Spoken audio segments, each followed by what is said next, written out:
Mayor Thaddeus Crowley raised his hand to strike the young bride he had bought at auction. 70 men in that Wyoming saloon held their breath. Nobody moved, nobody dared, and then the doors blew open and four mountain men nobody had seen in 9 years stepped out of the cold. Pull up a chair, friend. Let me tell you how it happened. The wind that blew down from the Wind River Range that October night carried something more than cold. It carried the smell of wood smoke and old blood of pine sap frozen on bark of horses lathered from hard riding. It carried the sound of a piano playing badly in the Golden Spur Saloon of Laughter that had nothing to do with joy of boot heels on warped pine floors.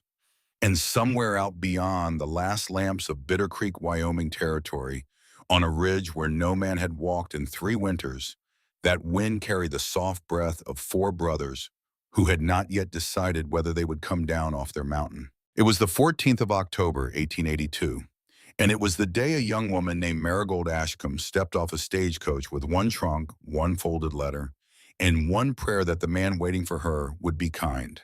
She would not get her prayer, but she would get something better. She just did not know it yet. They called it ordinary business. The men of Bitter Creek thought themselves clever, the kind of clever that comes when a town has gone too long without a man to answer to. Mayor Thaddeus Crowley, with his oiled mustache and yellow teeth, had decided to put a 22-year-old orphan girl on the auction block in his own saloon to settle a debt. They laughed when she stood there shaking. They placed wagers on which one of them would have her by morning. They imagined her shame the way men do when they have forgotten what shame feels like themselves. But they did not know Ezekiel Thorncroft. They did not know Bartholomew Thorncroft. They did not know Cornelius Thorncroft. And they certainly did not know Josiah Thorncroft, the youngest, the silent one, the boy who had not spoken a full sentence aloud in 18 years. Sometimes the stone you throw away is the diamond you spend the rest of your life looking for. Pull up a chair, friend. Let me tell you how it happened. Now, folks, before I take you any further, do me a small favor. If you love these old frontier tales, hit that like button right where you are. Tells the algorithm to share this story with men who need to hear it. That is all I will ask of you tonight. From here on out, it is just you, me, and the campfire. Now then, 3 days before that auction high in the Hawthorne Valley where no map showed a road, Ezekiel Thorncroft sat alone at a kitchen table built from a single split slab of white pine. He was 32 years old.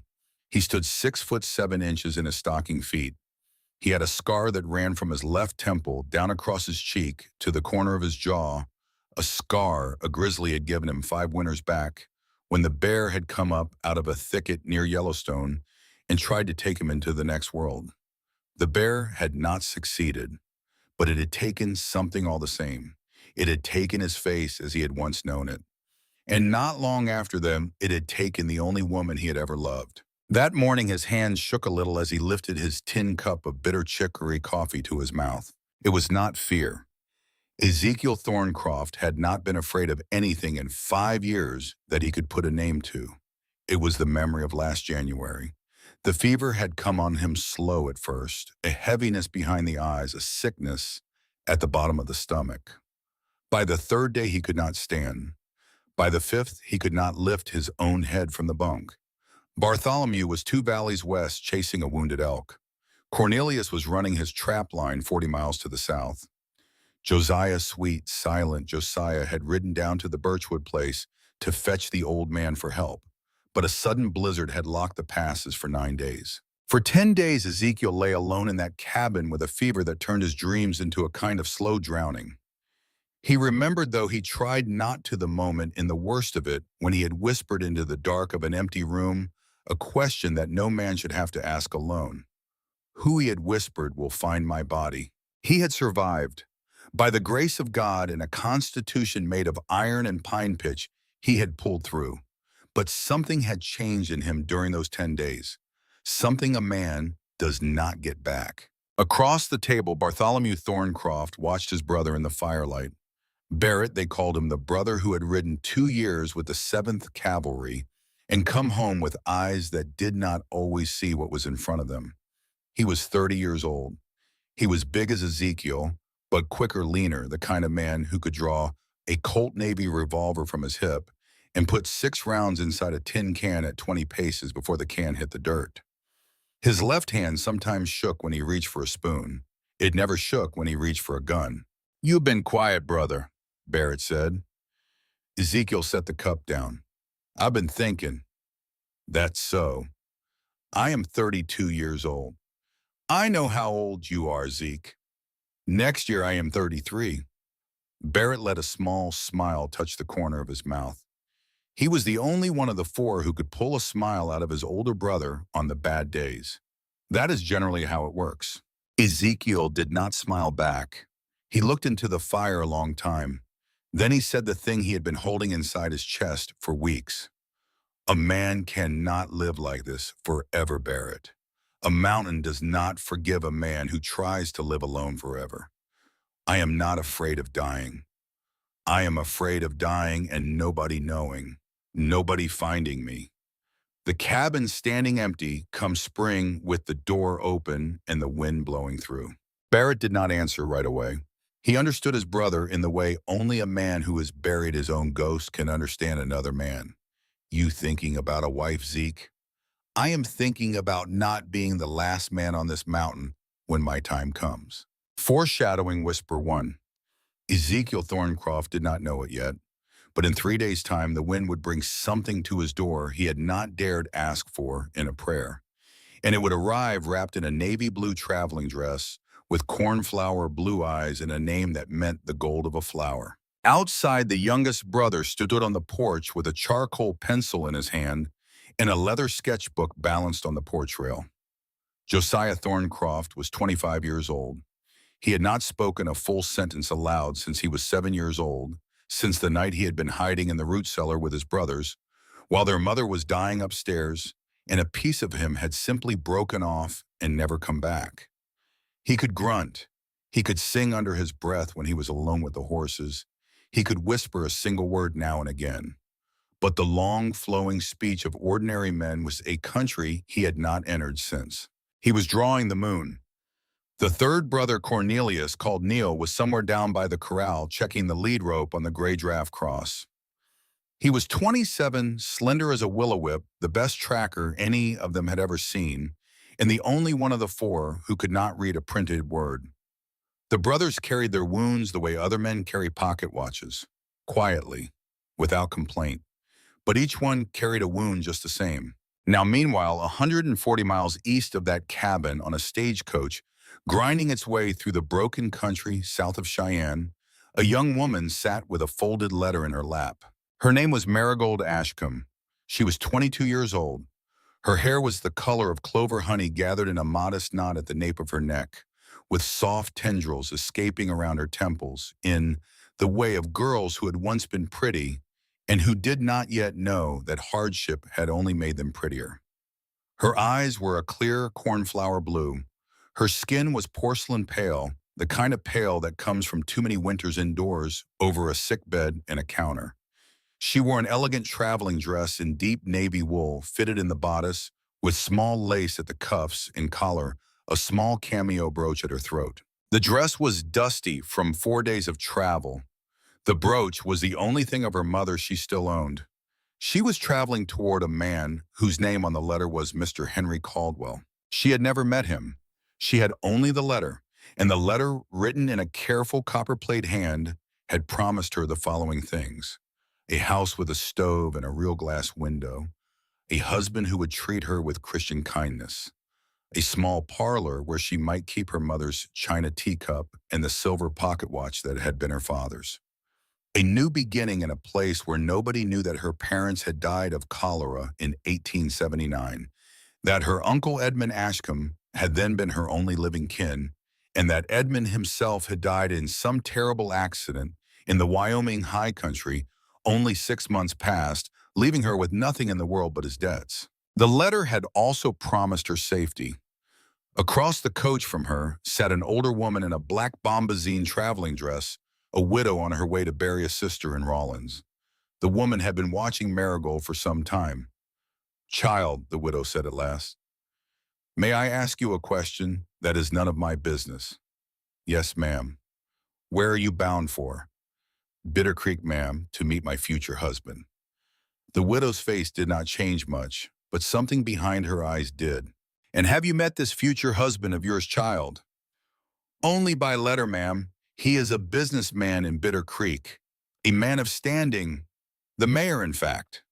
The widow looked at her for a long moment. Then she looked out the coach window at the empty buffalo grass rolling past brown and silver under a sky the color of pewter. When she spoke again, her voice was quiet.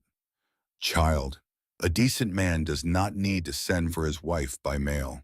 Marigold did not answer. She held the letter tighter in her gloved hand. She did not want to hear what the widow was saying. She had nowhere else to go and no money to go anywhere with, and the letter was the only thing in her possession that promised her she would not freeze to death in a Boston alley before the year was out. So she said nothing, and she looked out at the grass and she pretended she had not heard. The widow did not press her. The widow simply reached across the coach and took Marigold's small gloved hand in her own veined one, and she held it for a long minute without speaking.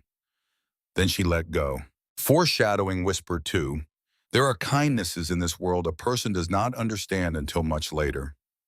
Marigold Ashkman would remember that old widow's hand on hers for the rest of her natural life. She would remember it on cold nights, on the hardest nights, on the night she stood in a frozen valley with a rifle heavier than her own arms and made a choice that ended one man's life and saved another's. The coach rolled on into evening. The widow got off at a way station near Rock Springs and never came back. By the time the coach pulled into Bitter Creek the next afternoon, Marigold was alone again with her trunk, her letter, and a feeling under her ribs like a small bird trying to get out of a fist. The stagecoach office in Bitter Creek was nothing more than a clapboard shack with a hitching rail. There was no Mr. Caldwell. There was instead a tall, thin man wearing a tin star and a sour expression. He introduced himself as Sheriff Mortimer Pratt. He told her that Mr. Caldwell had been delayed on business and would meet her that evening at the Golden Spur Saloon, where a private parlor had been arranged. A saloon, she said. The sheriff smiled without warmth. The Golden Spur, ma'am, is the finest establishment in Bitter Creek. There is no need to take that tone. She did not take any tone. She had been raised better than that. She allowed Sheriff Pratt to load her trunk into a wagon and drive her down the muddy main street of Bitter Creek, past a cluster of unpainted buildings in a livery stable, in a small white church that looked as though it had not heard a true sermon in years. The sheriff helped her down at the Golden Spur Saloon and tipped his hat and rode away, and Marigold Ashcombe walked through those swinging doors carrying her own trunk because there was no one to carry it for her. The room inside fell quiet when she entered. Hook moment one. Now, folks, you have to understand something about Bitter Creek in the autumn of 1882. Mayor Thaddeus Crowley owned this town the way a hawk owns a chicken yard. The sheriff worked for him, the judge worked for him, the bank worked for him. Even the preacher in that little white church had long since sold his soul to keep the doors open. When Marigold Ashcombe walked through the doors of the Golden Spur Saloon, she was not walking into a parlor. She was walking into a trap that had been baited for her name. And the only 4 men in 500 miles who could pull her out of that trap were sitting around a kitchen table 2 days' ride to the west talking about loneliness. The Golden Spur Saloon was a long, low room, thick with the smell of stale tobacco and cheap rye and unwashed men. There were maybe 40 patrons inside. There was a piano in the corner with most of the ivory peeled off the keys. There was a long mahogany bar dark with old spilled liquor. Behind that bar stood a woman in her 60s with iron gray hair pulled tight in a bun and a face that had seen every kind of trouble a frontier town could manufacture. Her name was Hattie Jenkins. She was the proprietor. And when Marigold Ashcombe walked through the door, Hattie Jenkins looked up and something passed across the old woman's face that no one else in the room saw. Recognition, pity, and something harder underneath both. A man stepped down from a poker table at the back of the room. He was about 55 years old, broad through the shoulders, dressed in a black wool suit, cut a little too fine for a Wyoming saloon. He wore a heavy gold watch chain across his vest. His mustache was oiled to two sharp points. His teeth, when he smiled, were the color of old corn. He had pale eyes that did not smile when his mouth did. "Miss Ashcombe," he said, "welcome to Bitter Creek. I am the man you have been writing to." She set her trunk down. She kept her chin up the way her mother had taught her. "Mr. Caldwell," he smiled wider. "Among other names, yes. Allow me to formally introduce myself. I am Mayor Thaddeus Crowley. The Caldwell name was a small fiction necessary for our correspondence. You will forgive me, of course, when you understand the circumstances." She felt the blood leave her face. She felt the room change around her. She felt 40 pairs of male eyes turn slowly toward her where she stood with her trunk at her feet. "I do not understand," she said. "You will," Crowley said. "Sit down." She did not sit down. She did not move at all. Crowley produced a leather portfolio from inside his coat and laid it on the bar. He opened it slowly, the way a man opens a coffin lid. Inside lay a stack of promissory notes tied with red string. He picked them up and held them out to her. "These are the debts of your late Uncle Edmund Ashcombe. $5,000 exact. I have purchased every one of them. Under the laws of Wyoming Territory, ma'am, the closest living kin of a debtor may be held responsible for the unpaid balance. A woman without funds may work off such a debt, or if she chooses, she may discharge the debt through marriage to her creditor." He smiled at her with those yellow teeth. "I am giving you the dignity of a choice, Miss Ashcombe. Most men in my position would not. The wedding will take place tomorrow morning. Reverend Goss has been informed." For a moment, Marigold could not speak. The room had grown so silent she could hear the piano player breathing. Then she said very quietly, "I will not marry you, sir." The whole room seemed to lean forward at once. Crowley laughed. It was a soft laugh, almost gentle the way a man laughs when a child says something foolish. "My dear young woman, you are not in a position to refuse. You are alone, you are penniless, and you are $5,000 in debt to me personally. There is no train back to Boston. There is no telegram to wire. There is only this room and me and the law of the territory. Now, we can do this with grace, or we can do this without." He took a step towards her. He reached out and laid his thick hand on her upper arm. Through the wool of her sleeve, she could feel the shape of his fingers, and she understood for the first time in her life what kind of man she was looking at and what kind of life had been planned for her behind that letter. She did not cry. She did not beg. She just stood there with her chin up and her father's silver pocket watch clutched white-knuckled in her right hand. Micro cliffhanger. Now you might think this is where the four mountain men come crashing through the door. They do not. Not yet. Because the truth is, friend, the four mountain men did not yet know she existed. The wind that would carry her name to them was a wind that had not yet started blowing. Tonight, Marigold Ashcombe was going to have to survive on her own with no help but her wits and the kindness of one strange old woman behind a bar. Hattie Jenkins put down the glass she had been polishing. She walked out from behind the bar with the easy authority of a woman who has thrown larger men than Thaddeus Crowley out of her saloon for less. "Mayor," Hattie said, "you will let go of that girl's arm. You will let go of it now. You are not married to her yet. And until that piece of paper is signed, this is my saloon, and she is my guest, and you will not lay your hand on her under my roof." Crowley's smile did not falter, but his fingers loosened from Marigold's arm. "Hattie, you have always been a sentimental woman. And you, Thaddeus, have always been a small one. Now step back." He stepped back. There were certain people in that town who could face down Mayor Crowley, and Hattie Jenkins was one of them because Hattie Jenkins had buried 2 husbands and run a saloon for 30 years, and there was nothing left in this world that frightened her, except perhaps the sound a coffin makes when the lid finally closes. Hattie turned to Marigold. "Child, come behind the bar with me. You will sleep upstairs in my own room tonight. You will eat at my table, and you will do nothing tomorrow morning until I have had time to think on the matter. Mayor Crowley can wait one day for his bride. The Lord himself waited 6 for the world. The room snickered nervously. Crowley's pale eyes went a shade colder. One day, Hattie, one day. I am a patient man, but I am not a forgiving one. Nobody here ever accused you of being forgiving, Thaddeus. Now sit down and have a drink. I will pour it on the house. He sat down. The men in the saloon went back to their drinking slowly, one table at a time, with the low buzz of 100 whispered theories already starting to move through the room. Hattie put her arm around Marigold's shoulders and walked her toward the back stairs. When they were in the small room upstairs with the door shut and a chair wedged under the latch, Hattie turned to Marigold and put both hands on her cheeks the way a mother does. Listen to me, child. Listen close. I have got one night to save your life.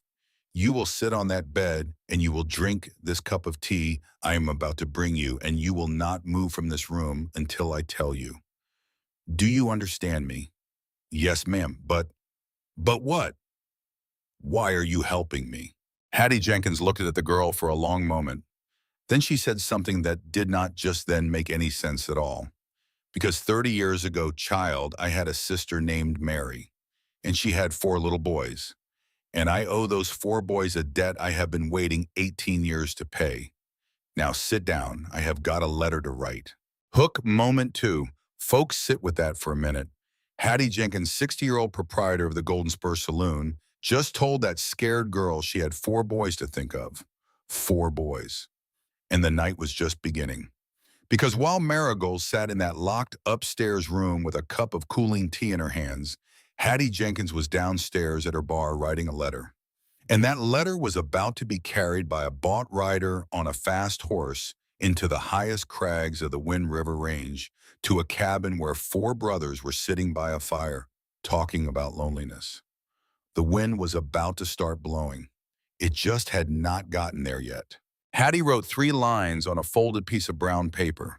She sealed it with a drop of candle wax. She walked out the back door of the saloon to the livery stable where a young half-breed boy named Toby was waiting. She put $20 in gold into his palm, which was more money than he had ever held in his life, and she put the letter in his coat pocket. She said, "Boy, you ride straight through the night. You do not stop. You go up the Sweetwater Trail to Big Pine Gap, then west along the ridge to the Second Creek, and you put this letter in the hand of a man named Ezekiel Thorncroft. You give it to nobody else. You die before you give it to anyone else. You hear me, Toby?" Toby nodded. He swung up on a tough little buckskin horse. He was gone into the dark before the saloon doors stopped swinging. Hattie went back inside. She poured herself a small whiskey and drank it standing at the bar. Mayor Crowley was watching her over his cards. She raised her glass to him pleasantly. He raised his. Neither of them smiled. The night rolled on. Out on the ridge, the wind began to rise. 2 days later, in the high mountains, a horse came up the last switchback before the Hawthorne Valley, with steam pouring off its flanks and a half-frozen boy slumped over its neck. Cornelius Thorncroft saw the horse first because he saw everything first. He came out from the corral with his Winchester loose in his hand, low, the way a man carries a rifle when he has not decided yet whether to use it. Behind him in the cabin doorway, Ezekiel appeared, and behind Ezekiel came Barrett with his coat half on. Josiah was already on the porch. Josiah always knew when something was coming. He had known for an hour. Toby fell off the horse into the snow. Neil caught him. The boy was blue-lipped, his eyes glazed, but he had the letter in his fist, and he would not let it go, even when Barrett pried his fingers open one at a time. The letter was in Hattie Jenkins' hand.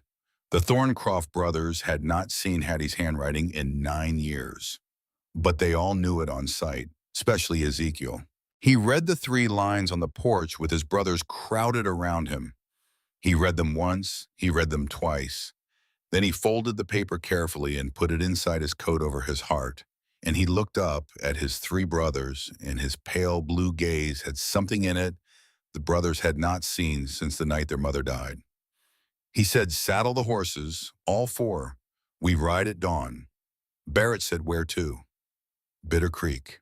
Neil whistled low. "Zeke, we have not been to Bitter Creek in 9 years.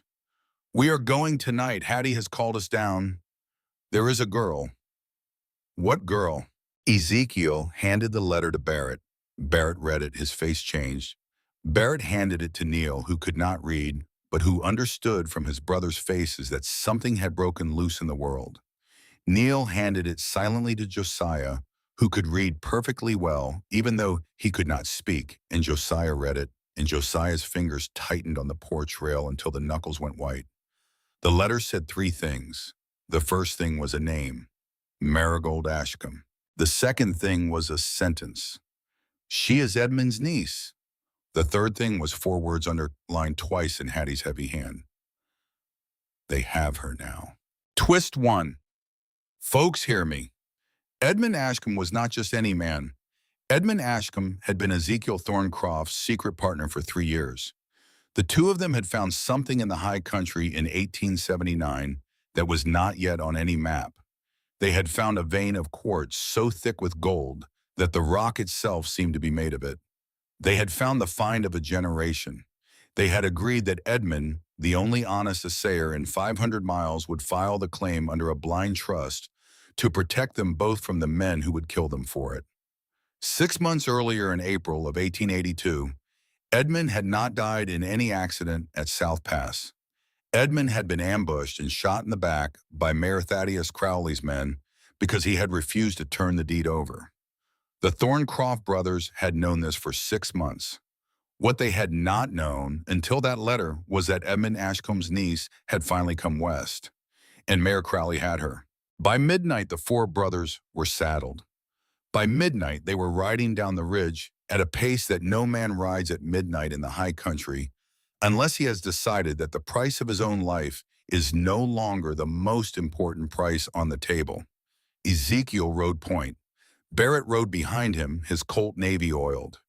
Neil rode third, carrying the heavy Sharps 50 caliber buffalo rifle.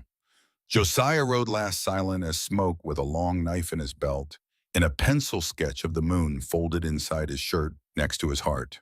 In a saddlebag on the lead horse, Ezekiel carried a heavy canvas sack. Inside that sack lay 73 ounces of raw gold from the high vein. He had pulled the sack from a hiding place under the floorboards of the cabin without saying a word. He did not need to say a word. All four brothers knew what the gold was for. 73 ounces of gold at $16 an ounce came out to a hair under $1,200. That was nowhere near $5,000. So when Barrett finally spoke halfway down the ridge, he said only one thing. Zeke, that gold is not enough. Ezekiel did not turn his head. It is not for the debt. Then what is it for?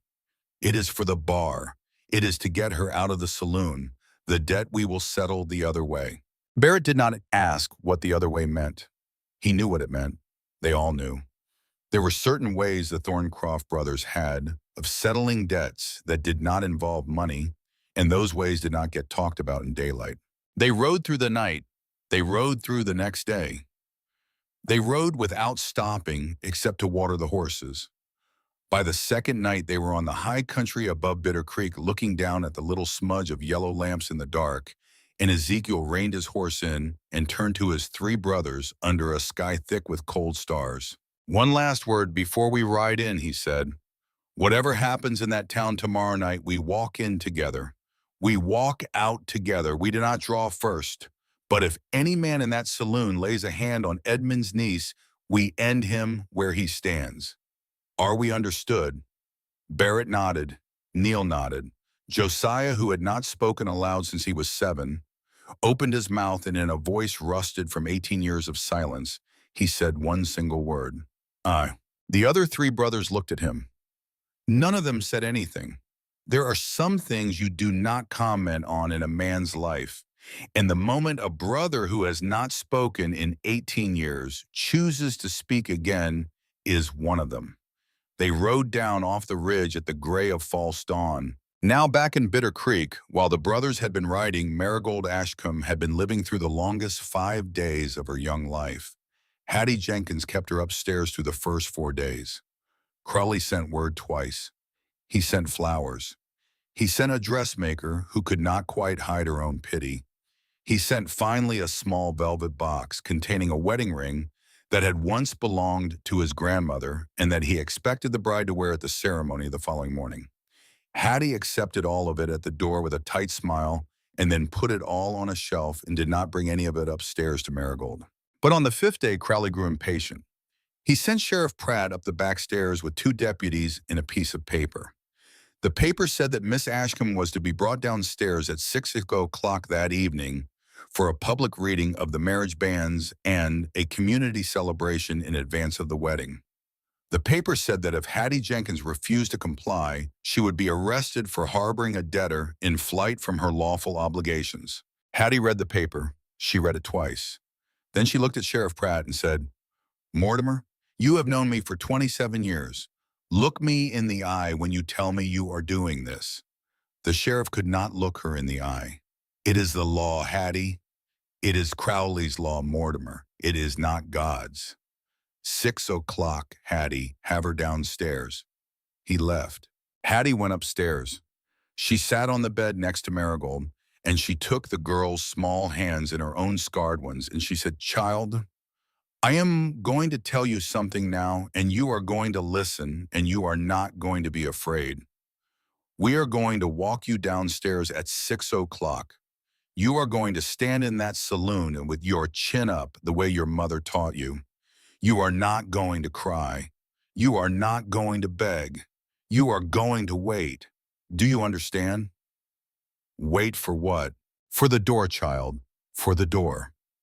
Marigold did not understand, but she nodded, because Hattie's eyes had something in them that held her up the way nothing else in this world had held her up since her father had died. At 5:45, Hattie helped her into a clean gray wool traveling dress, the navy blue one having been soiled past wearing by the 4 days on the road, and pinned her honey blonde hair in a simple knot and put her mother's cameo at her throat.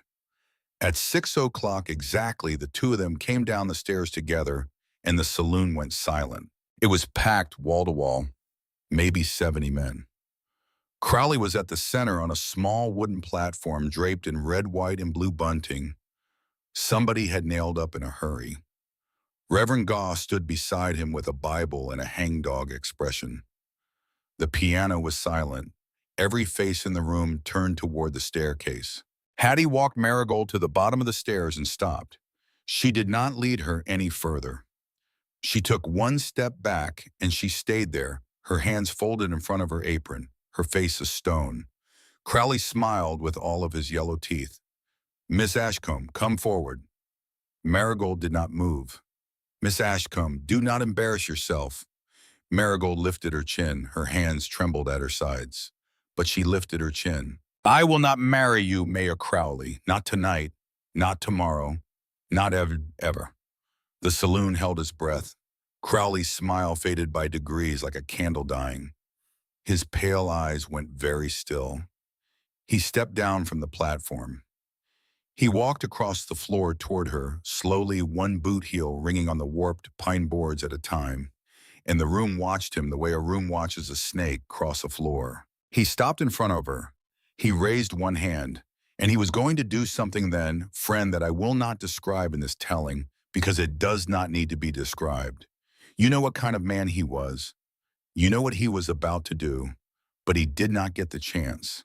Because at that exact moment, the swinging doors of the Golden Spur Saloon blew open with a violence that snuffed half the lamps in the room. The cold wind rolled in like a wave of black water. With it came the smell of pine resin, of hard travel of wolf pelt, of wood smoke, of horses run nearly to death.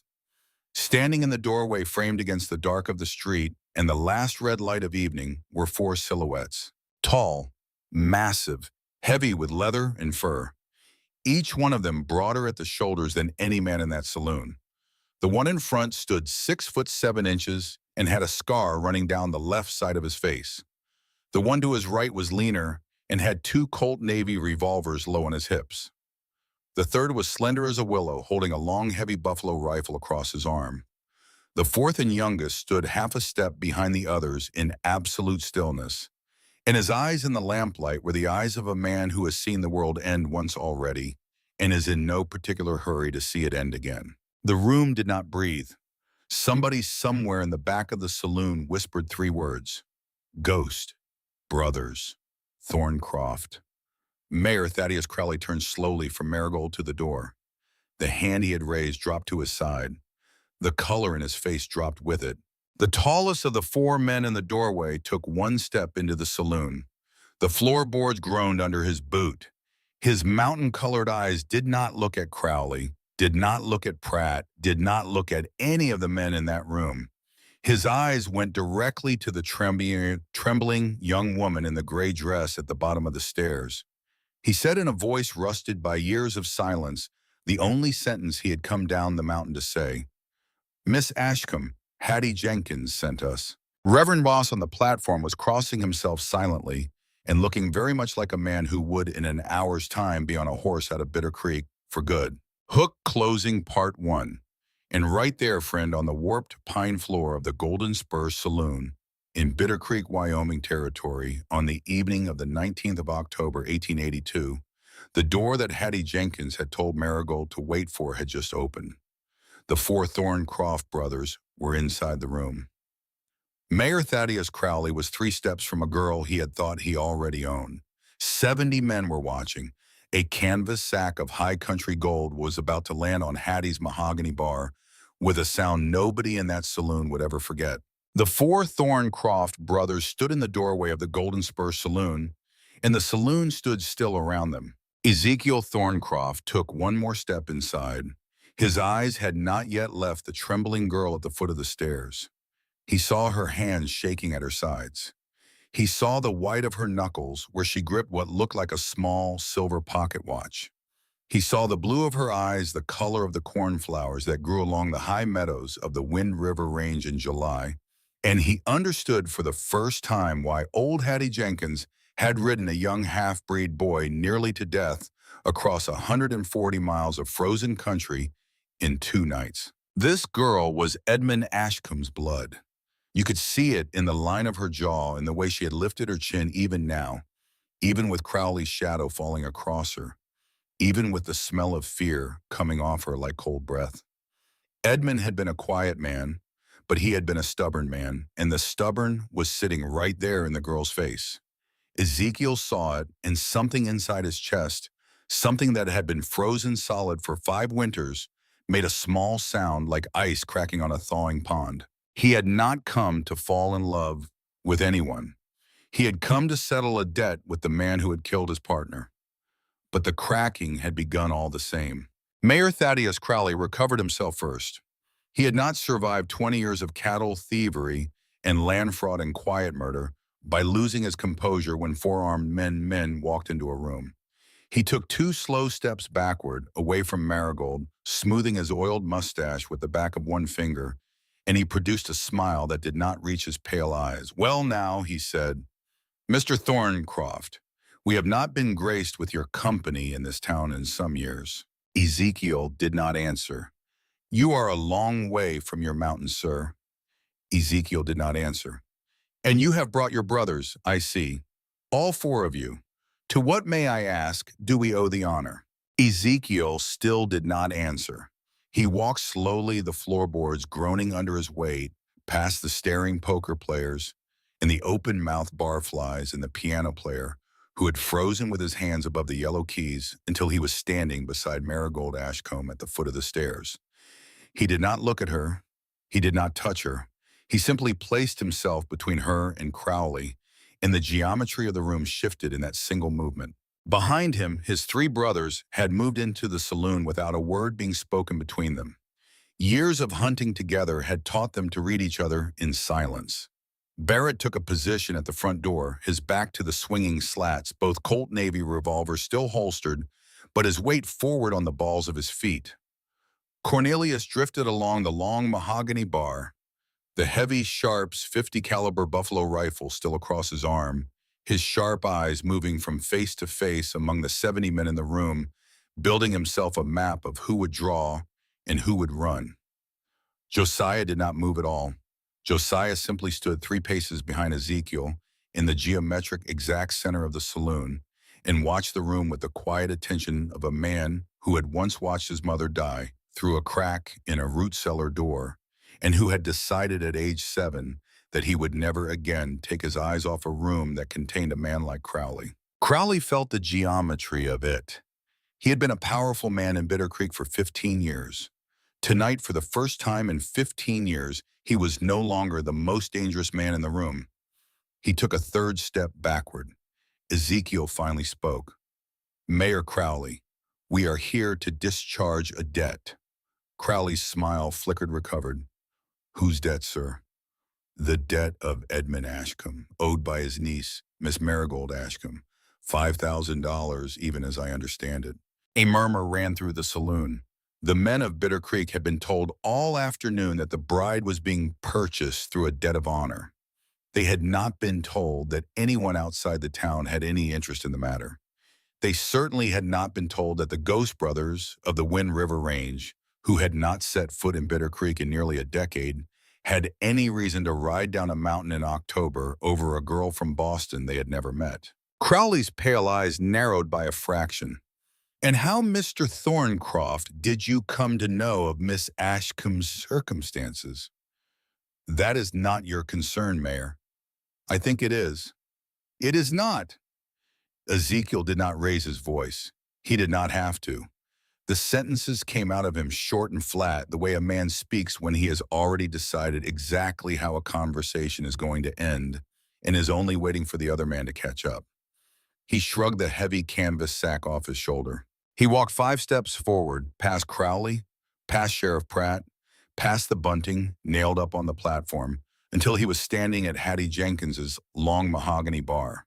He set the sack on the bar with both hands. He loosened the cord. He upended the sack.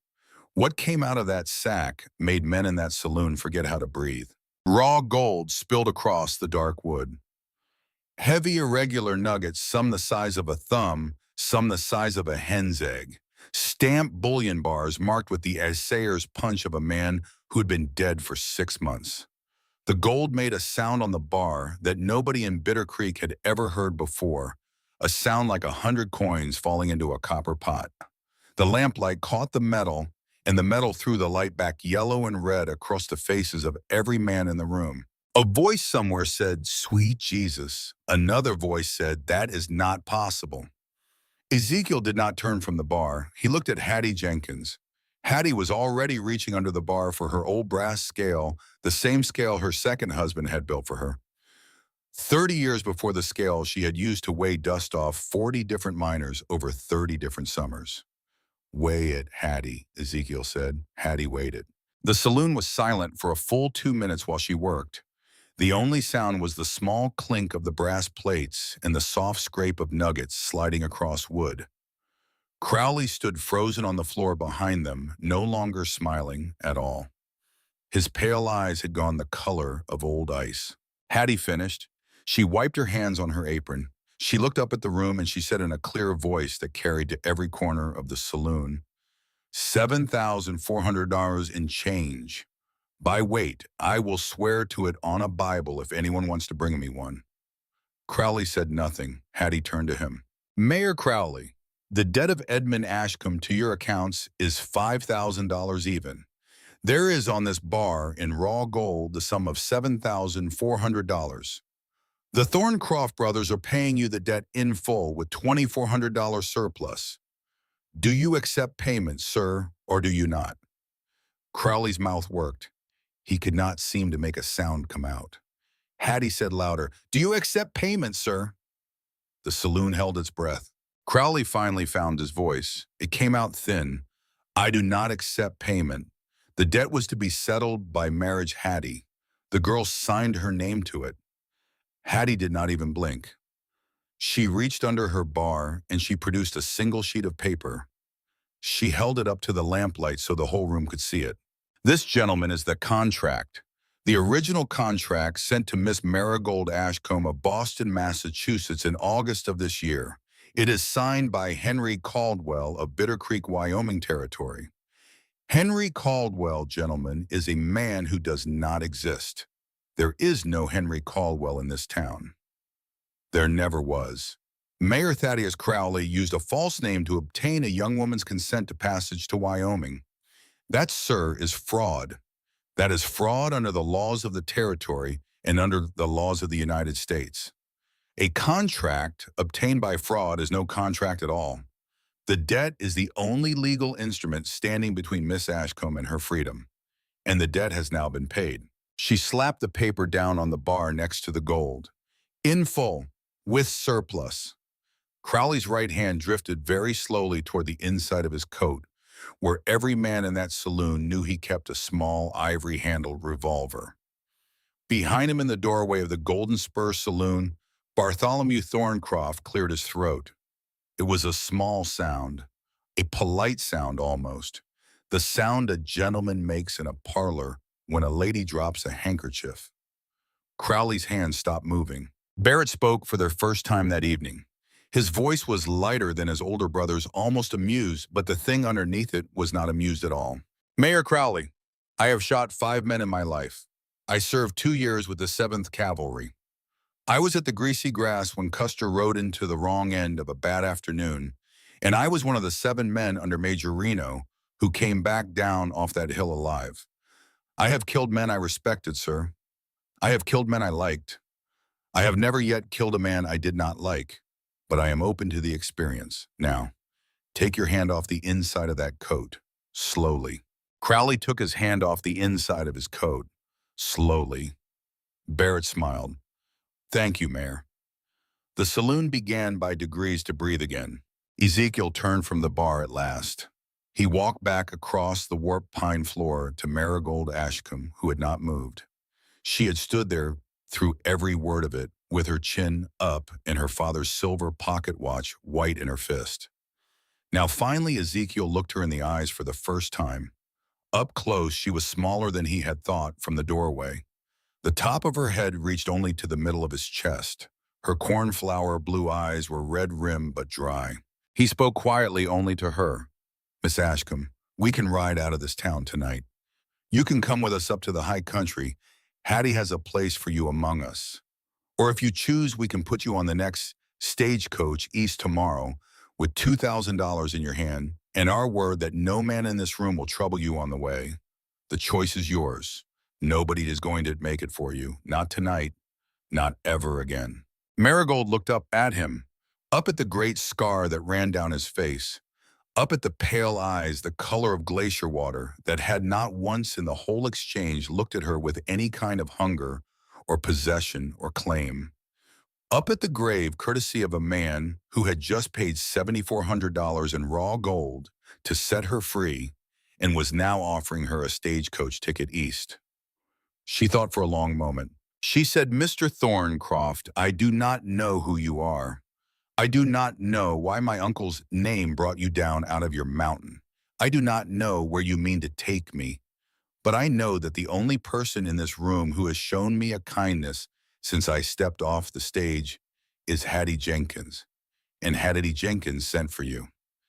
Hattie behind the bar made a small sound that might have been a laugh and might have been a sob.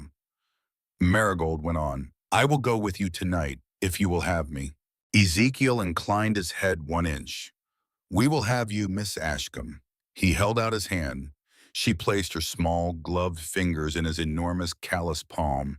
There was a moment then in the Golden Spur Saloon, a moment of perhaps 2 seconds when the entire room understood that something had just shifted in the order of the world. Mayor Thaddeus Crowley had lost his bride. The Thorncroft brothers had ridden down off their mountain. Hattie Jenkins had openly sided against the most powerful man in Bitter Creek. And the young woman in the gray traveling dress, the woman who had walked into the saloon 5 days ago, with 1 trunk and a folded letter, and a prayer, was walking out of it on the arm of a 6'7" mountain man with a grisly scar on his face and $7,400 in raw gold on the bar behind him. The piano player very tentatively played a single chord. He did not know what else to do. Crowley found his voice. You will regret this, girl. Marigold turned her head. She looked at him. She did not flinch. I have already regretted enough things in this life, Mayor Crowley. Threatening you with one more does not frighten me. She walked out of the Golden Spur Saloon on Ezekiel Thorncroft's arm. Barrett held the swinging doors for her. Cornelius brought her trunk down from the upstairs room over one shoulder as if it weighed nothing. Josiah walked behind the youngest brother, the silent one, his eyes still moving over the saloon, watching for any man who might be foolish enough to draw a weapon when their backs were turned. No man in that saloon was foolish enough. Outside the wind, off the Wind River range had risen. The street was dark. Four big mountain horses stood at the hitching rail, breath steaming in the lamplight. A fifth horse stood waiting at the rail beside them, a sturdy, dappled gray mare with a kind eye and a fresh saddle. Hattie Jenkins had purchased her that afternoon at triple the going rate from the livery owner who had complained about the price until Hattie had put a finger in his face and reminded him whose bar he drank at on Saturday nights. Cornelius lashed Marigold's trunk behind the saddle of one of the pack horses. Barrett checked the cinches. Josiah, without a word, went to the dappled gray mare and held the bridle steady, his hand gentle on the velvet of the horse's nose. Ezekiel turned to Marigold. "Miss Ashcombe, have you ridden before?" "Some, sir. Not in winter." "It is not winter yet. It will be by tomorrow night. We have 4 days' hard ride to my cabin. You will ride this gray mare. Her name is Daisy. Josiah will lead her for you the first day until you find your seat. Are you warm enough?" "I am cold, Mr. Thorncroft, but I am alive. I will not complain." He looked down at her in the lamplight. He looked at the silver pocket watch she still gripped in her right hand. He said, "That was your father's." "Yes." Edmund spoke of him. "Your father was a fine man, Miss Ashcombe. So was your uncle. I am sorry for both of your losses. I have not had the chance to tell you that yet." Her eyes filled then finally after all of it, the cold and the threat and the bunting and the gold. She did not let the tears fall. She nodded once. "Thank you, sir." He helped her up onto the gray mare. Josiah took the lead rein. The four brothers swung up onto their own horses in one motion the way men do who have been riding together their whole lives. Hattie Jenkins had come to the door of the Golden Spur Saloon and stood there with her arms crossed against the cold, her iron gray hair loose now around her face. Ezekiel touched the brim of his hat to her. "Hattie." "Zeke, you did well, old woman." "I have been waiting 18 years to do that well, boy. You ride safe. You take care of that child. She is the closest thing to family I have left in this world. Do you hear me?" He nodded. "I hear you. And Hattie, you will not be safe in this town tonight. You know it." "I know it, Zeke. I have known it since the day I sent the boy. I have a wagon waiting in the alley behind the smokehouse. Cousin and Lander will take me in. I will be on the road within the hour. The Golden Spur stands dark from this night forward. Crowley can have the building. He never did own what was inside it." Ezekiel looked at the old woman a long moment. Then he touched his hat brim again. "Lander, then. We will find you when this is finished." "I will be there, boy. I will be there with biscuits, in a kettle, and a good chair. Now go." Hattie turned her head then and looked just for a moment at the silent youngest brother on the dark horse at the rear of the column. Josiah looked back at her steadily. Hattie's eyes in the lamplight suddenly had a wetness to them that the wind had not put there. She said very softly, "Hello, sweet boy." Josiah did not speak, but he raised one gloved hand to the brim of his hat in greeting, and he held it there a moment longer than the gesture required, and Hattie Jenkins put her own hand to her mouth. Twist 2. Folks, you might be wondering why old Hattie Jenkins, 60-year-old proprietor of the Golden Spur Saloon, just looked at the youngest of those four brothers as though she was looking at her own son. Well, sit with that for a minute, because Hattie Jenkins, born Henrietta Hawthorne in 1822, in a homestead 2-day ride from the Thorncroft cabin, was the younger sister of a woman named Mary Hawthorne. And Mary Hawthorne had married a young rancher named Jonathan Thorncroft in 1848. And Mary and Jonathan Thorncroft had 4 little boys. Hattie Jenkins behind that bar was not a stranger to those 4 mountain men. Hattie Jenkins was their aunt. She had been watching over them from a distance from inside Mayor Crowley's own town for 18 years. The 4 brothers and the girl rode out of Bitter Creek at a slow walk. They did not gallop. They did not hurry. Ezekiel Thorncroft was not a man who ran from a town he had just walked into.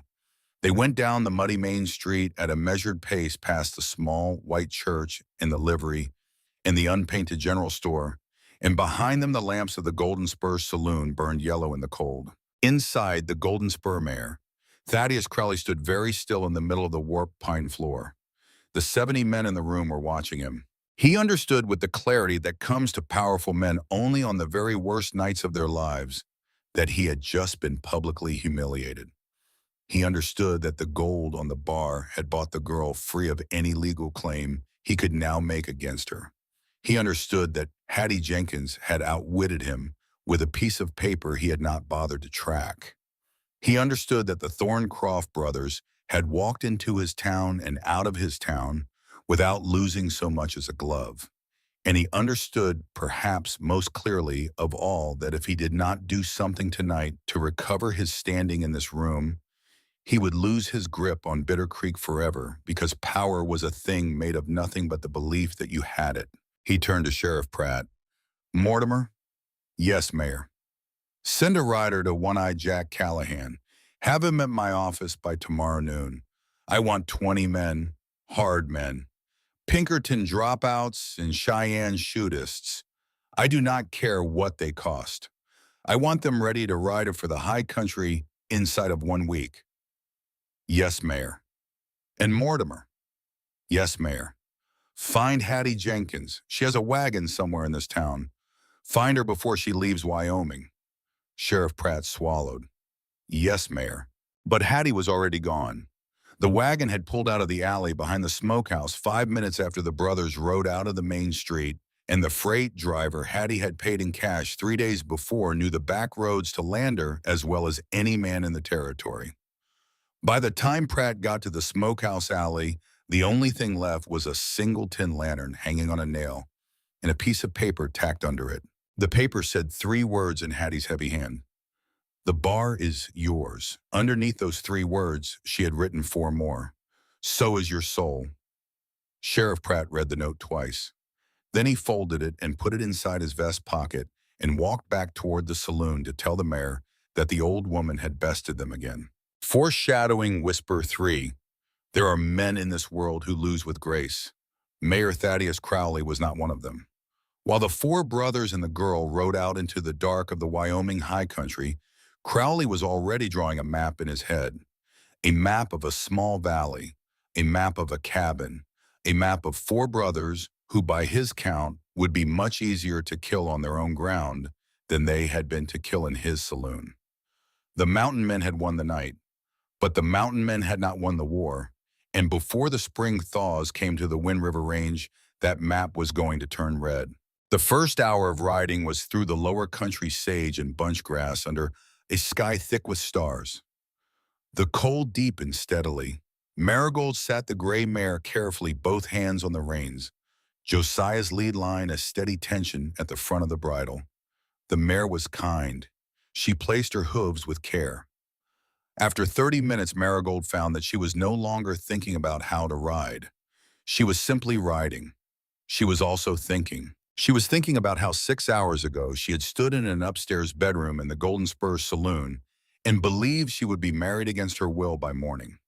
She was thinking about how she was now riding through a Wyoming night behind 4 enormous strangers, one of whom had paid more money than her father had earned in his life to set her free of a debt she had not made. She was thinking about the look in Ezekiel Thorncroft's eyes when he had said, "The choice is yours." She was thinking about her Uncle Edmund. After the first hour, Ezekiel signaled a halt at the edge of a creek where the horses could drink. He swung down. His brother swung down. Josiah came around to Marigold's mare and held up his hands to help her dismount, and she allowed it because her legs had gone stiff with cold. Josiah set her on her feet on the frozen grass and steadied her until she had her balance. He did not speak. He simply held her elbow until she was sure of the ground, and then turned away to attend to the horses. Cornelius built a small fire from dry sage and a handful of pine pitch in under 3 minutes. Barrett produced a tin pot and put coffee on. Ezekiel stood at the edge of the firelight and watched the back trail behind them, his Sharps rifle across his arm, until he was satisfied that no riders had followed them out of Bitter Creek. Then he came into the fire and squatted on his heels across from Marigold. Miss Ashcombe, Mr. Thorncroft, you will be tired. We will rest 1 hour. Then we ride until first light. We will make camp in a sheltered draw I know about 30 miles west of here. We will sleep 4 hours. Then we ride again. I understand, sir. He looked at her across the small fire. The flames put a moving orange light on the scar that ran down his face. He seemed to be deciding something. Miss Ashcombe, there are things I must tell you about your uncle, about why we came. I know my uncle did not die in any accident, Mr. Thorncroft. I have known it from the moment Mayor Crowley produced his face in that saloon. A man does not work that hard to own a niece unless he has already taken something from the uncle.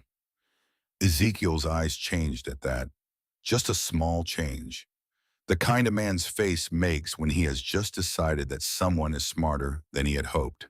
Edmund was murdered, Miss Ashcombe, by Crowley's men at South Pass 6 months ago because he refused to sign over a piece of paper. What piece of paper? A deed to a tract of land held in a blind trust.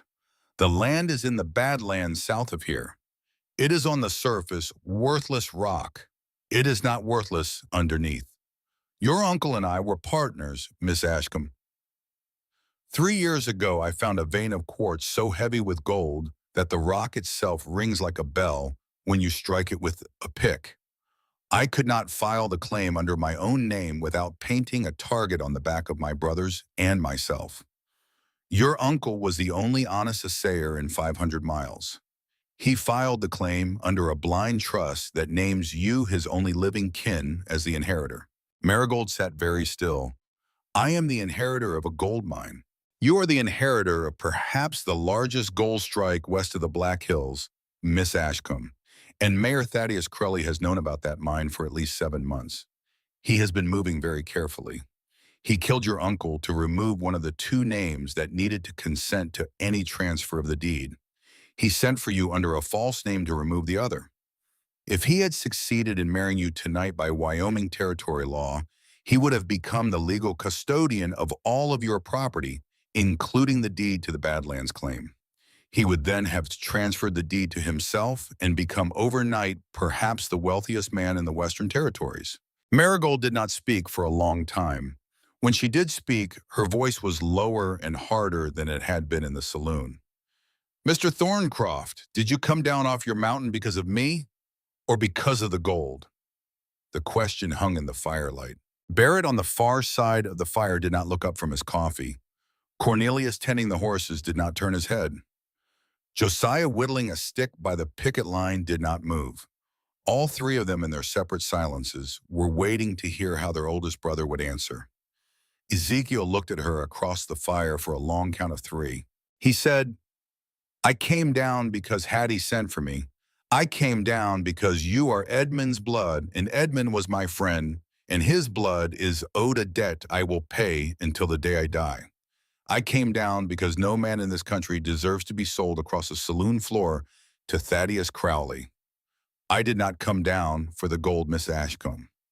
I have lived 20 years on a mountain with my brothers, and we have what we need. The gold is yours, every ounce of it. The deed will be put into your name in Cheyenne the moment we can get to a federal land office. I will sign whatever papers a court requires me to sign to make that fact plain. And what do you want from me in return, sir? Nothing, Miss Ashcombe. Nothing.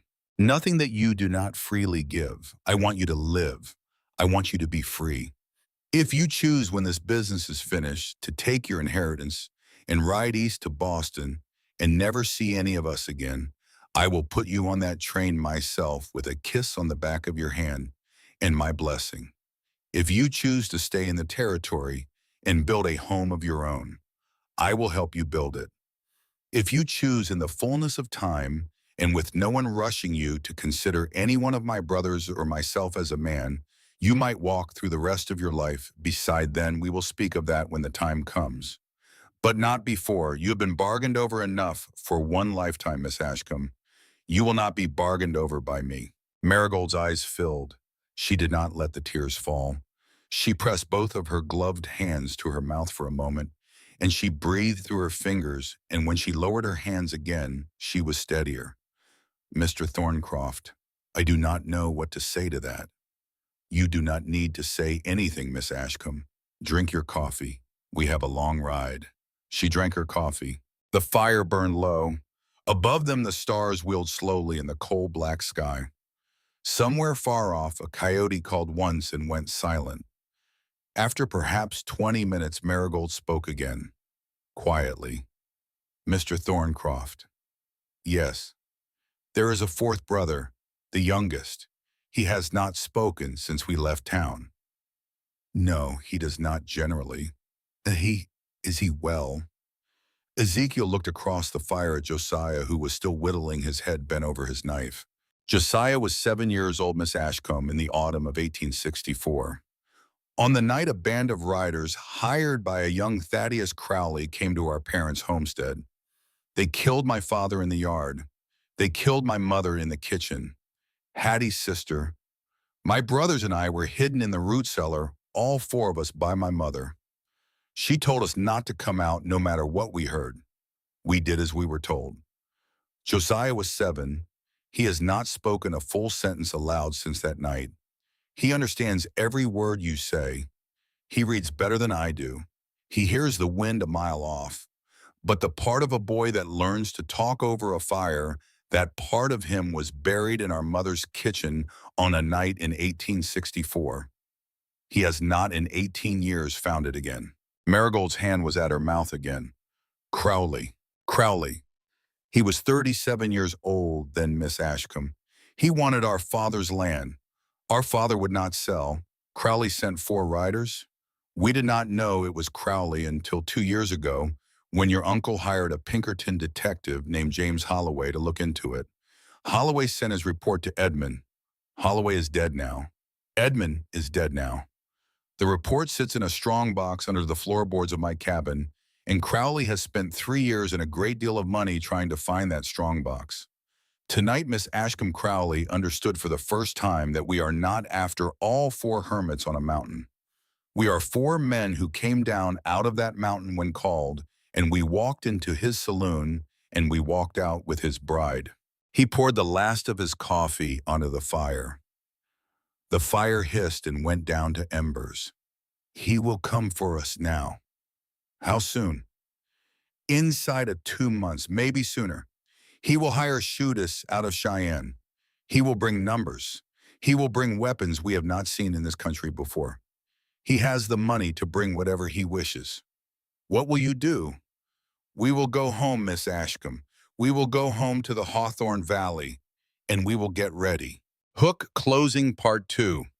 Now, folks, while those 4 brothers and that one girl mounted up at the embers of their little sage fire and rode west into the deep cold of the Wyoming high country, while the stars wheeled overhead and the dappled gray mare named Daisy carried Marigold Ashcombe step by careful step toward a valley nobody had ever named on a map, while the coyotes called, and the night thickened, and Josiah Thorncroft rode silent at the rear of the column, with one hand always near the long knife at his belt. Back in Bitter Creek, a yellow telegraph window was burning late in the office of Sheriff Mortimer Pratt. A wire was being sent. The wire was going to Cheyenne. The wire said to a certain dangerous man who had 3 notches on his pistol grip and only one good eye that there was $20,000 waiting for him in Bitter Creek if he could be there inside of 8 days with 20 hard men.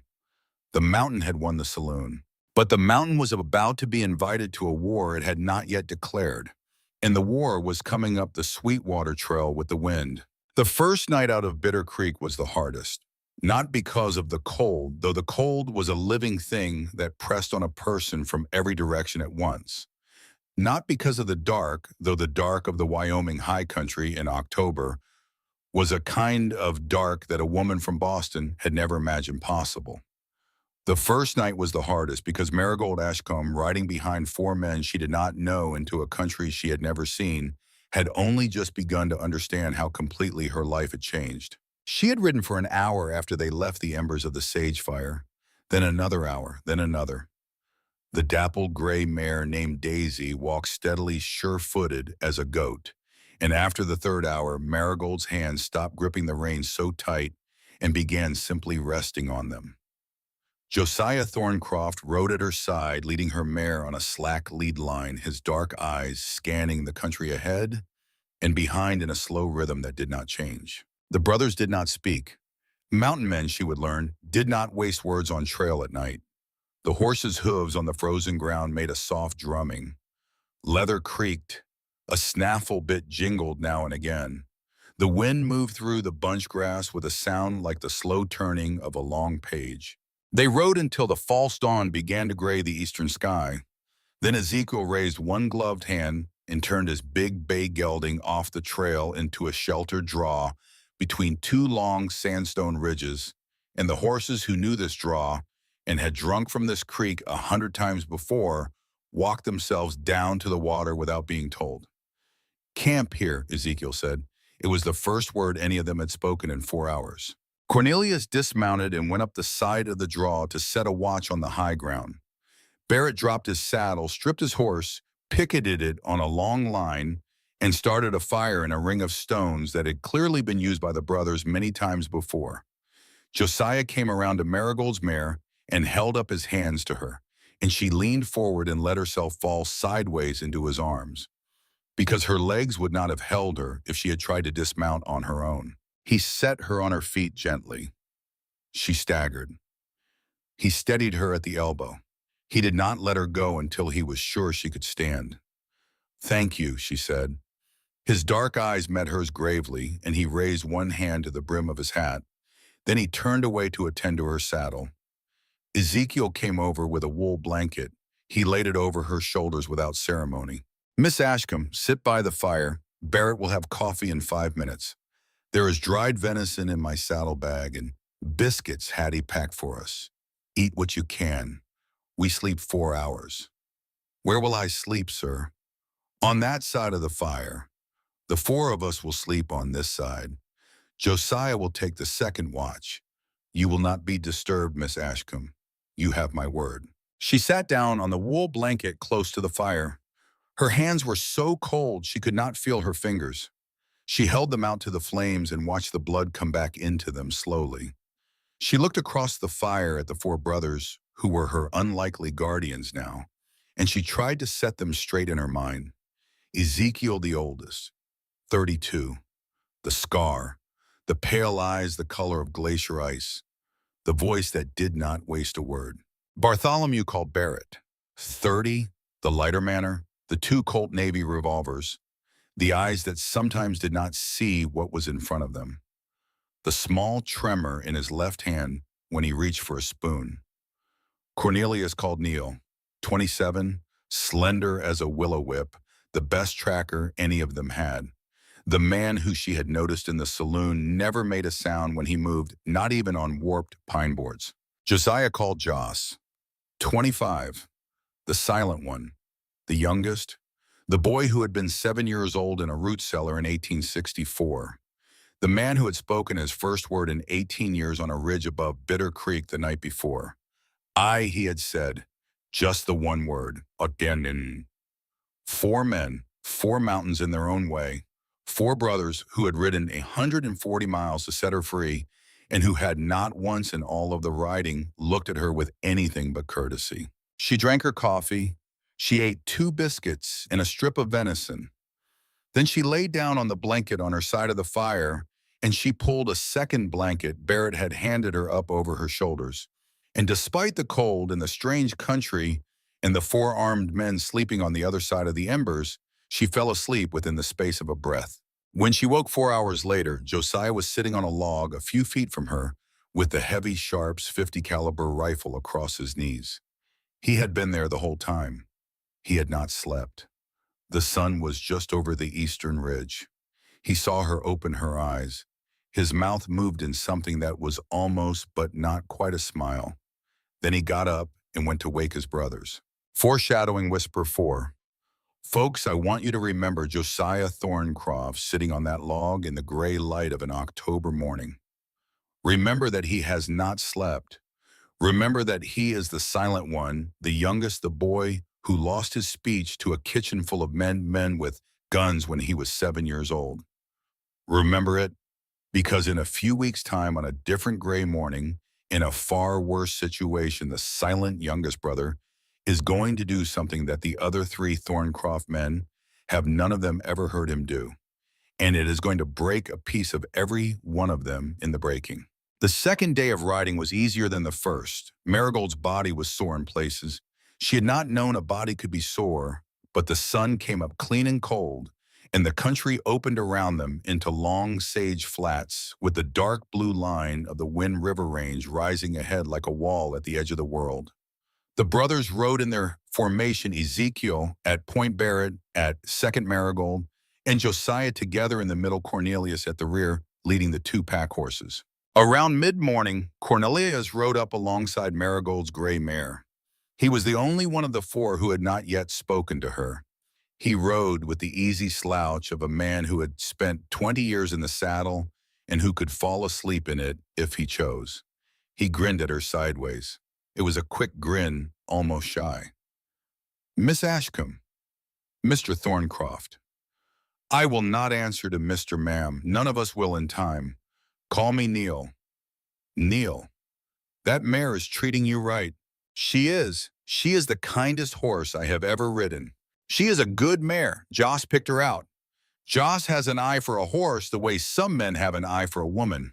He saw that mare in the Bitter Creek livery 6 months ago, and he came home and he told me, well, he wrote me a note about her, said the gray mare in the Bitter Creek livery had a kind eye and was worth keeping an eye on. We bought her last week. Hattie put her on the books for us so as not to draw attention. Joss said yesterday morning that the mare was meant for you." Marigold turned her head. "Yesterday morning, before he had ever seen me, before any of us had ever seen you, ma'am." Cornelius grinned again and rode on ahead to scout the next rise. Marigold looked sideways at the silent young man riding beside her. Josiah was watching the ground ahead, his profile calm. He had heard the whole exchange. He did not turn his head, but the corner of his mouth just for a moment curved in the smallest hint of a smile. Twist 3. Folks hear that. The brothers had bought the mare a week before they ever knew Marigold Ashcombe existed. That is not coincidence.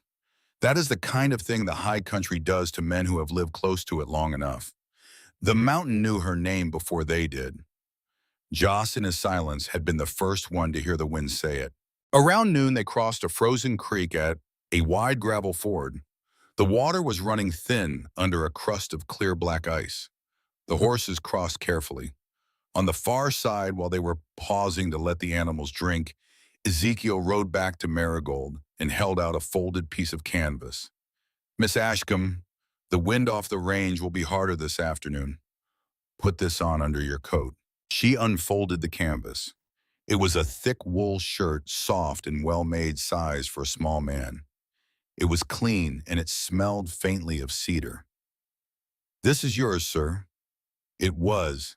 "It will fit you better than it ever fit me." She put it on under her dress coat and immediately felt the difference. The wind that had been cutting through her ribs all morning suddenly had something to push against. She closed her eyes for a second in pure animal gratitude. When she opened them, Ezekiel had already turned his bay and ridden back to the head of the column. The third day was harder. They had begun to climb in earnest.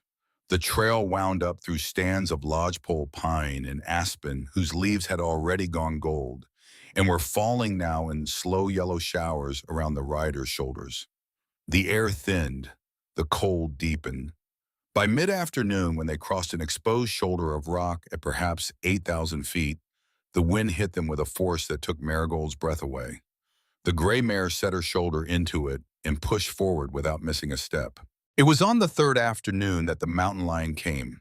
They had stopped to rest the horses in a small clearing in a stand of old spruce. Ezekiel was checking a hoof on the lead pack horse. Barrett had walked off into the trees to relieve himself.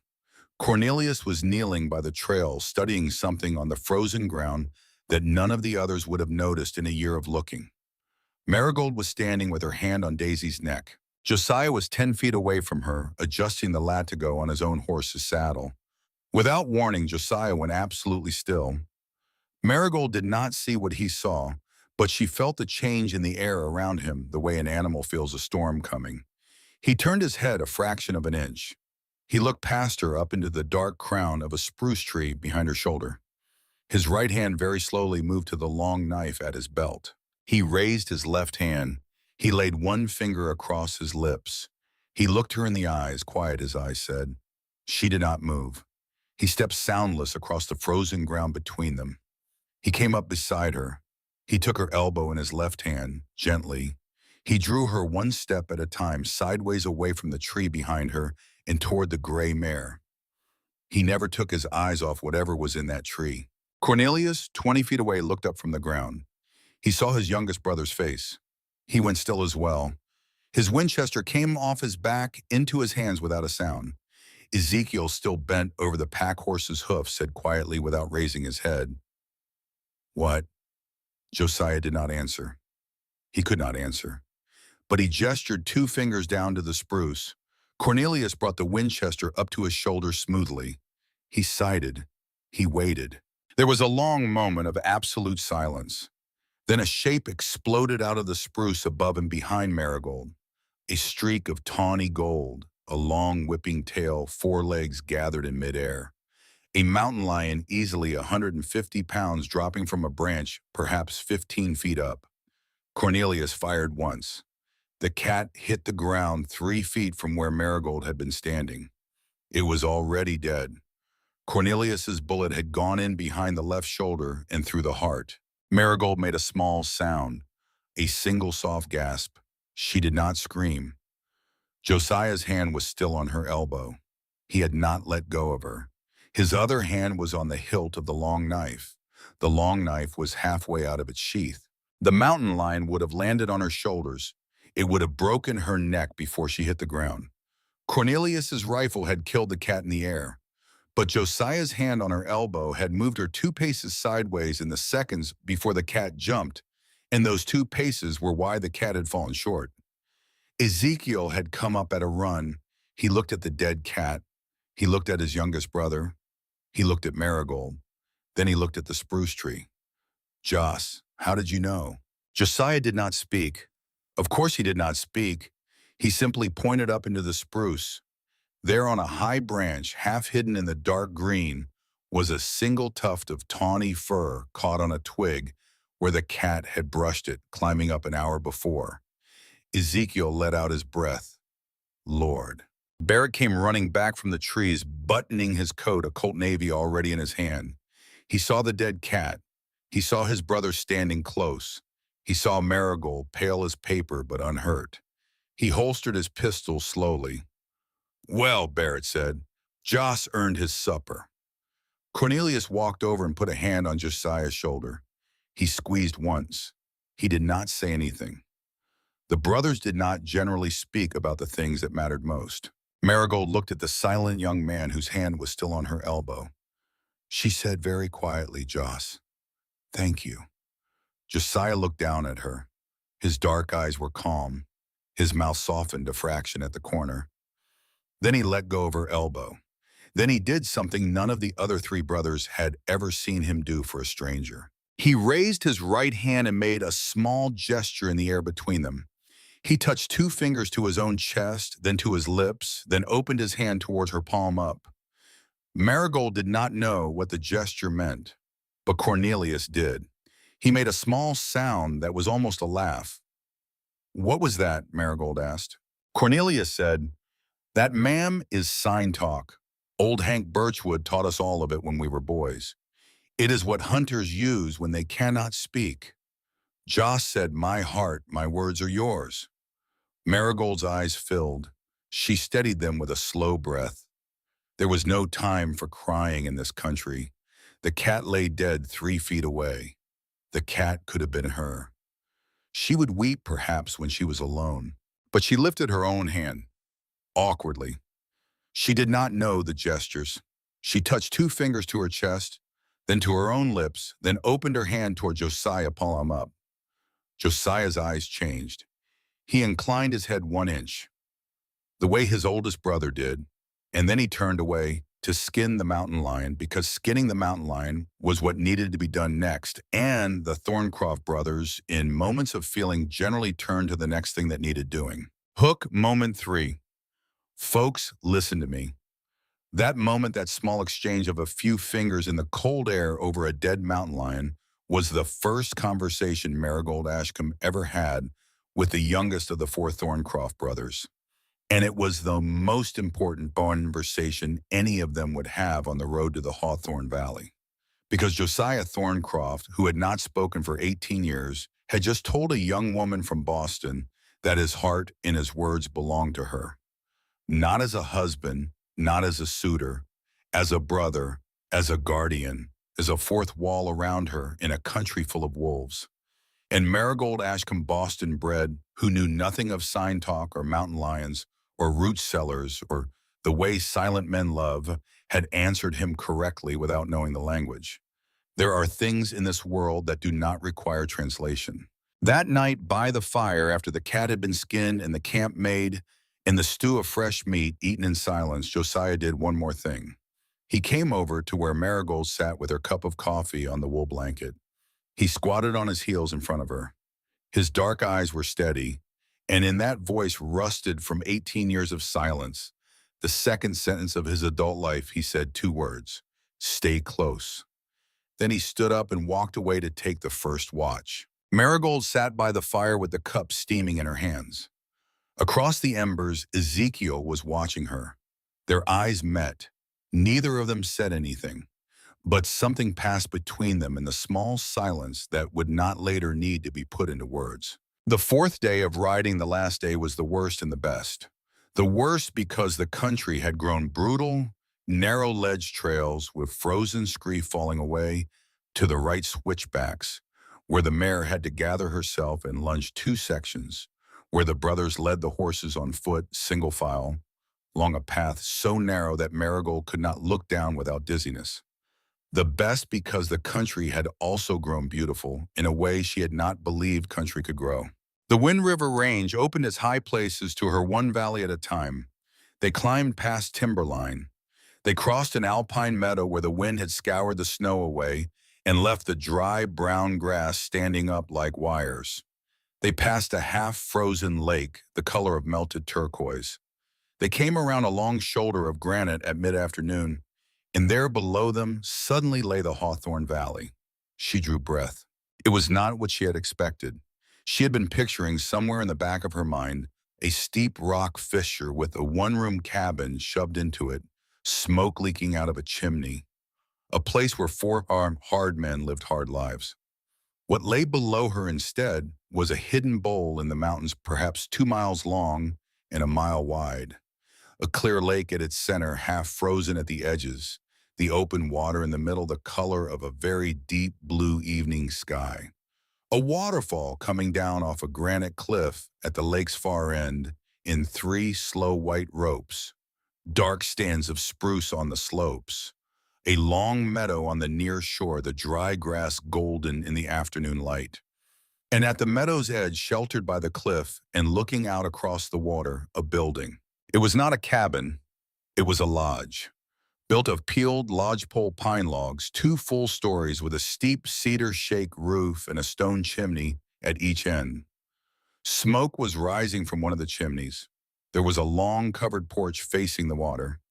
There was a separate barn behind it, and a corral, and what looked like a smokehouse and a spring house and a small forge. Marigold sat the gray mare on the high ridge above the valley and stared. Ezekiel beside her on his bay did not say anything. He let her look. After a long minute, she said, "Mr. Thorncroft." "Zeke, I think we are past Mr. "Zeke, that is not a trapper's lean-to." "No, ma'am." "Did you build that?" "Most of it. Barrett did the stonework. Cornelius did the cedar shakes. Joss carved every door and window frame in that lodge by hand. We have been at it for 9 years. It is the most beautiful house I have ever seen in my life. It is home, Miss Ashcombe." "Marigold, I think we are past Miss Ashcombe." He glanced at her sideways. The corner of his mouth moved a fraction. "Marigold." They rode down off the ridge. The descent took an hour.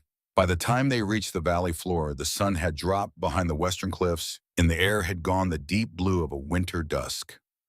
Lamps were already lit inside the lodge. The smell of wood smoke and something else, a stew of some kind, came across the meadow on the still air.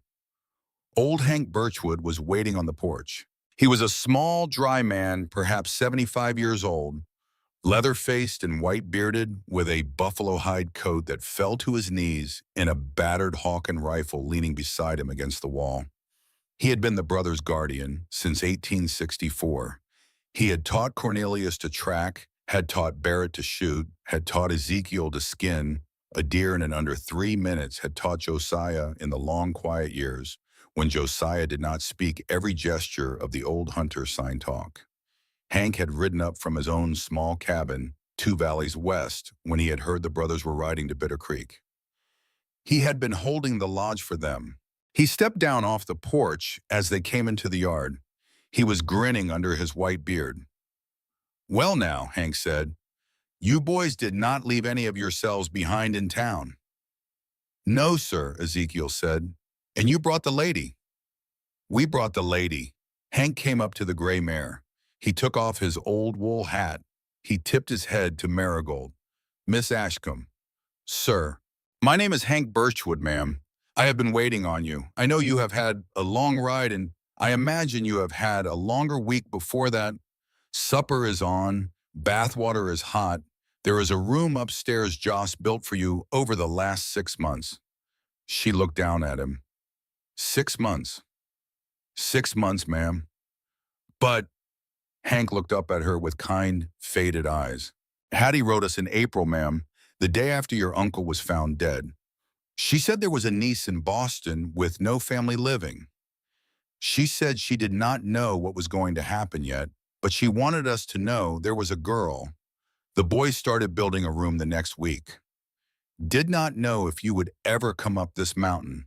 Did not know if you would even be alive to come. But they built the room anyway." Joss carved the door. Marigold pressed both hands to her mouth and held them there, and let the cold air come and go through her fingers until she could trust her voice again.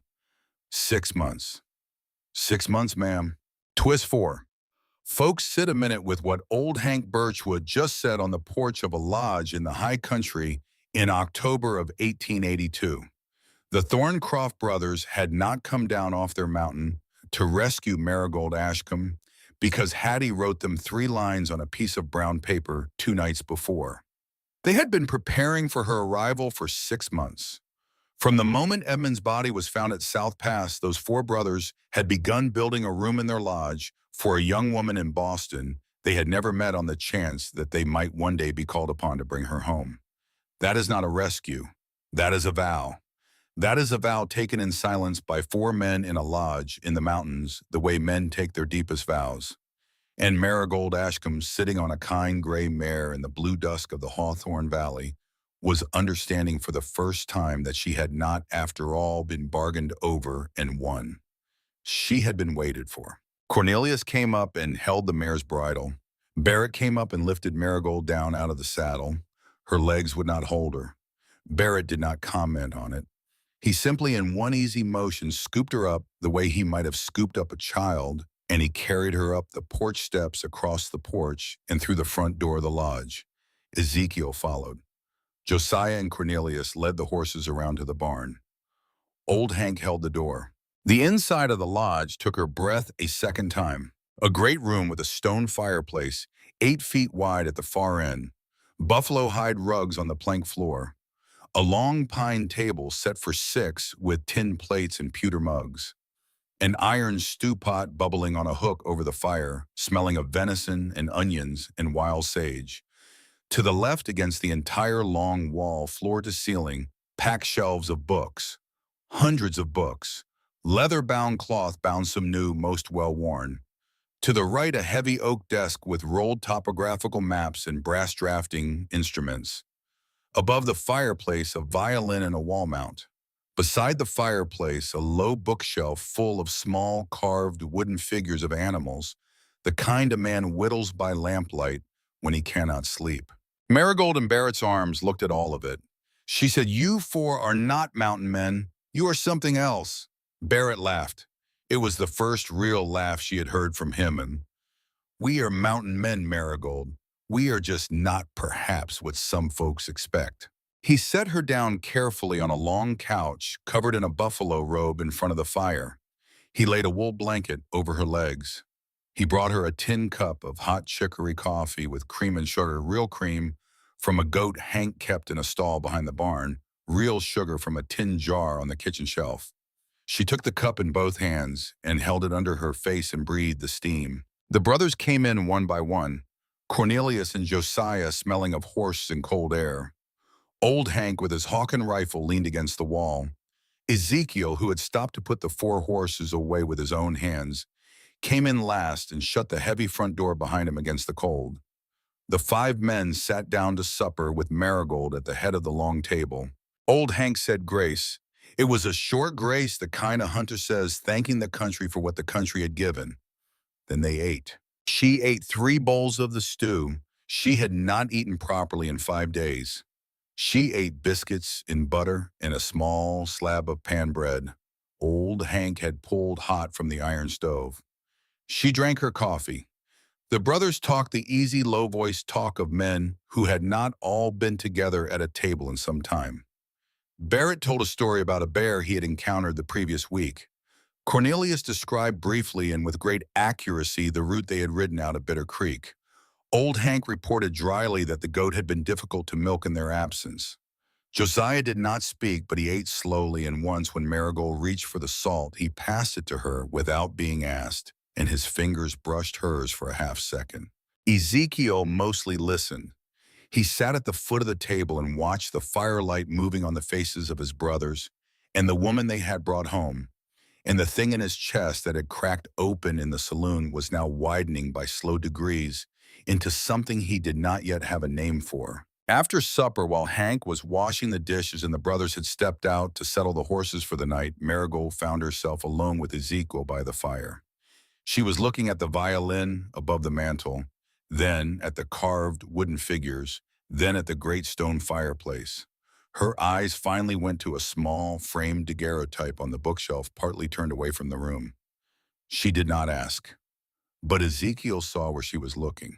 Catherine Wells, he said quietly, of Philadelphia. We were engaged in 1877. I came west to survey a rail line. The bear took most of my face out near Yellowstone that summer. When I went home in the fall with the bandages still on, she met me in her father's parlor. She told me she was sorry. She told me she could not look at me. She had already accepted the proposal of a banker by the time my train pulled in. Marigold did not speak. She did not say she was sorry. She did not offer the easy comfort that women are taught to offer in such moments. Instead, she stood up. She walked across the buffalo rug to the bookshelf. She picked up the small frame, turned it gently to face the room, and set it back down where it had been. A scar is only a story written on the skin, she said. I am not afraid to read yours. Ezekiel did not answer. He could not for a moment find his voice. The thing in his chest that had cracked open in the saloon that had widened over supper made another small movement now and settled into something close to a name. He was not ready to say the name yet, but it was there.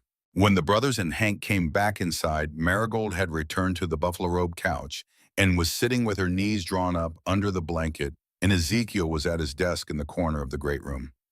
He opened a drawer. He took out a folded square of waxed parchment. He brought it to Marigold.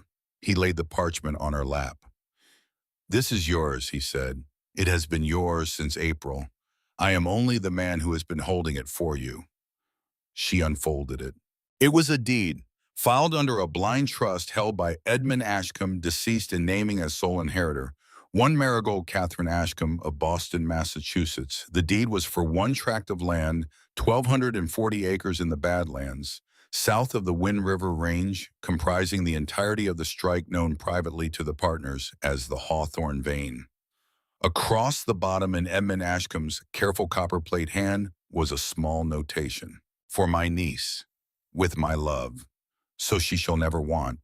She steadied her breath.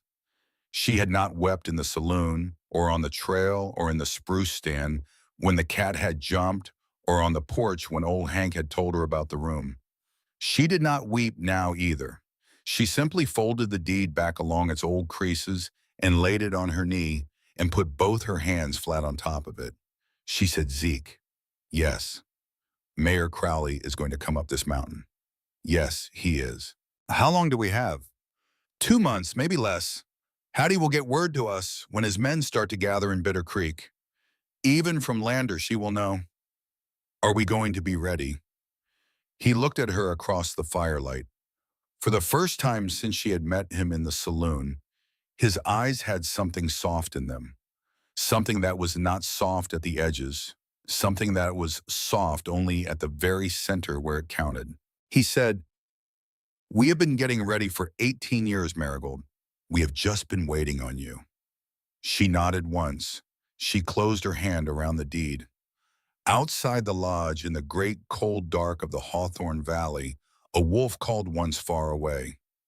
A second wolf answered. The wind moved through the lodgepole pines on the slopes above the lake. The half-frozen water at the edges of the lake creaked and settled. And down in Bitter Creek, 2 days of hard riding to the east in the back office of the Golden Spur Saloon, a man with 3 notches on his pistol grip and only one good eye was sitting at a table with Mayor Thaddeus Crowley, counting out the front half of a $20,000 fee. Hook Closing Part 3. Folks, the road to the Hawthorne Valley was 4 days long. It carried Marigold Ashcombe out of a saloon and into a lodge. It carried her through cold and mountain lion and starlight. It carried her into a country where 4 men had already built her a room and named her a horse and waited for her name to come up the trail on the wind. But the road that One-Eyed Jack Callahan was about to ride was a different road. That road was going to come up the same trail in 2 months' time in the deep heart of January in snow. Up to the horses' bellies with 20 hard men, an ivory-handled revolver, and a Gatling gun strapped to the back of a mule. The Hawthorne Valley had taken in its own. The Hawthorne Valley was about to learn all over again what it cost to keep them.